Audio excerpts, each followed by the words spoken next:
এক এলাকায় একজন পীর সাহেব ছিলেন। এই পীর সাহেব তার নদীর দুই পাশে মুরিদ ছিল, উত্তর পাড়ে দক্ষিণ পাড়ে, দোনো পাড়ে মুরিদ ছিল। উত্তর পাড়ায় মুরিদ এবং দক্ষিণ পাড়ায় মুরিদ তারা পীর সাহেবের জীবদ্দশায় বিতর্কে লিপ্ত হলো যে এই পীর সাহেব হুজুর মারা গেলে কবরটা কি তোমাদের এখানে হবে নাকি আমাদের এখানে হবে, এটা নিয়ে গন্ডগোল দেখা দিল। উত্তর পাড়ার লোকেরা বলছে অবশ্যই উত্তর পাড়ে হইতে হবে, দক্ষিণ পাড়ার লোকেরা বলছে অসম্ভব, এখানেই হইতে হবে কবর।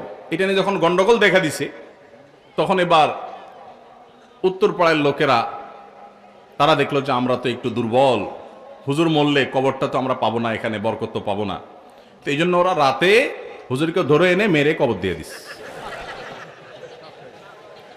এই ভক্তি কি ভালো না খারাপ?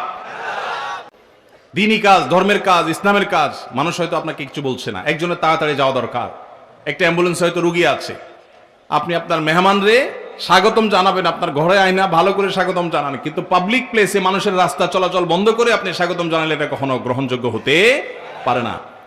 কিন্তু মাহফিলগুলোতে কিছু যুবক ছেলেফেলেরা আছে, তারা নাছোড় বান্দা, না না আমরা হুজুরে আনবই আনবো, হুজুরে আনবই আনবো।